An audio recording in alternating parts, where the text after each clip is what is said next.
NTR police commissionerate పరిధిలో మరో వ్యక్తి missing. Habeas corpus writ petition దాఖలు చేసిన కుటుంబ సభ్యులు హైకోర్టులో మంగళవారం హెబియస్ కార్పస్ పిటిషన్ దాఖలు చేశారు.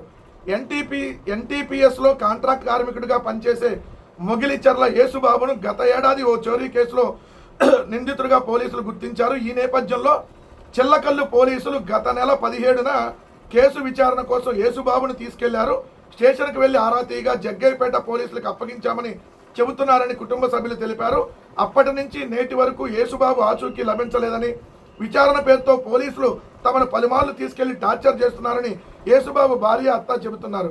పోలీసుల వేధింపులు భరించలేక ఇబ్రహీంపట్నంలో ఉంటున్న ఇంటికి తాళం వేసి పుట్టింటికి వెళ్ళిపోయామని, అయినా కూడా అక్కడి నుంచి కూడా తీసుకెళ్లి వేధిస్తున్నారని యేసుబాబు భార్య వాపోయింది. యేసుబాబు ఆచూకీ లభ్యం కాకపోవడంతో అతని మేనమామ పల్లెపోగు శివయ్య హైకోర్టులో హెబియస్ కార్పస్ పిటిషన్ దాఖలు చేశారు. ఆ పిటిషన్ బుధవారం విచారణకు రానుంది. ఏం జరుగుతూ ఉంది అసలు ఆంధ్రప్రదేశ్ రాష్ట్రంలో? మొన్న విజయవాడలో సాయికృష్ణ, మళ్ళీ అదే విజయవాడలో ఏదైతే కాంతి కుమార్ అనేటటువంటి మాదిగ సామాజిక వర్గానికి సంబంధించినటువంటి యువకుడు, అదేవిధంగా కర్నూలులో మాలగంగమ్మ, తెనాలిలో తిరుపతమ్మ, విజయనగరంలో కళావతి. అంటే అసలు ఈ రాష్ట్రంలో ఒక నెల రోజుల్లో 5 ప్రభుత్వ హత్యలు జరిగినాయి పోలీసుల వేధింపుల వల్ల. కొంతమంది శవాలు దొరకల.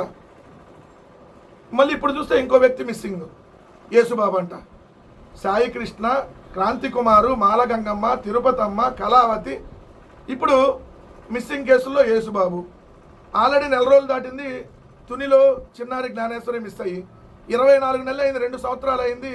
ఏదైతే నంద్యాల జిల్లా మచ్చుమరిలో 5వ తరగతి చదువుతున్నటువంటి బాలికను హత్య చేస్తే ఇప్పటి వరకు శవం దొరకల. సంవత్సరంన్నర అయింది. అవనిగడ్లో దివ్య అనేటటువంటి 3 ఏళ్ల చిన్నారి అదృష్టమై ఇప్పటికీ దొరకల. ఏం జరుగుతూ ఉంది రాష్ట్రంలో? ఈ మిస్సింగ్ కేసులు ఏంది? తర్వాత మిస్ అయిన వాళ్ళ శవాలు దొరకపోవటం ఏంటి? అసలు బూడిద దొరకపోవటం ఏంటి? ఎక్కడ ఉన్నాం మనం? ఏ సమాజంలో ఉన్నాం? బహుశా స్వాతంత్రం రాకముందు కానీ స్వాతంత్రం వచ్చిన దాకా కానీ ఈ భారతదేశంలో అయితే ఇలాంటి సంఘటనలు ఎప్పుడు జరగండు. 2 ఏళ్ల క్రితం ఏదైతే హత్య చేసే శవం దొరకదు, నెలల తరబడి మిస్ అవుతారు, పిల్లల ఆచూకీ దొరకదు. ఎలాంటి పరిస్థితి రాష్ట్రంలో ఉందో గమనించమని చెప్తా ఉన్నా. తస్మాత్ జాగ్రత్త. ఇంట్లో నుంచి బయటికి వెళ్తే సేఫ్గా తిరిగి వస్తారన్న గ్యారంటీ లేదు. ఆంధ్రప్రదేశ్లో ఇది పరిస్థితి. ఇది జంగిల్ రాజు పాలన.